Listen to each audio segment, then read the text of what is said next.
Thank you, Chairman, and I'd like to make a substitute motion. Okay. I'd like to make a substitute motion that we hold RS 30376, I'm sorry, return to sponsor RS 30376, and to speak to that. Certainly. This is going to come as a surprise. Actually, I should really, really love this bill. As a party, we actually should be embracing this, and I'll speak to that, and primarily as a result of a lot of the testimony that occurred today, because certainly as a party, we have yet to win in several years a statewide campaign, and all of those who testified today happen to be from rural Idaho. They happen to be from counties that express concern pertaining to access and how they have to travel so far to get to their polling location should they be forced to do so. So naturally, Ada County, we're going to be just fine.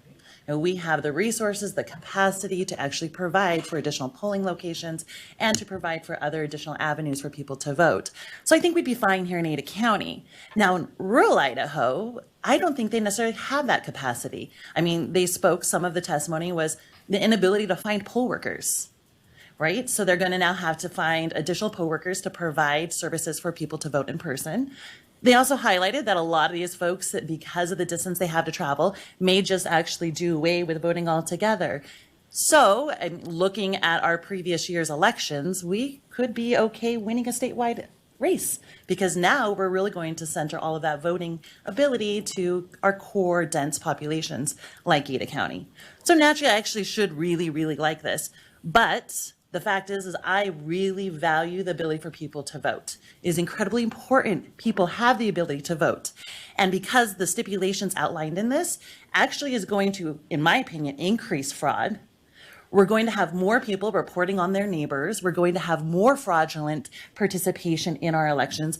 I can't support this. The fact that we highlight and we don't put accountability in place for, say, for instance, people who have illnesses, disabilities, or hospitalized, we're going to see an increase of fraudulent activity and reporting from people because of these stipulations outlined. It just doesn't go far enough. We probably should outline more stipulations, and then I think we can cover some of our bases. So with that, I am not going to support this because I do value people's ability to vote, and I really do not want to see an increase of fraudulent activity in our state, and I'm afraid this will actually increase fraudulent absentee ballot. So with that, I do suggest that we hold this RS in committee, or send it back to our sponsor. Maybe they can take some time, outline some more stipulations, and maybe I can actually stomach this. But as of now, I can't support this bill.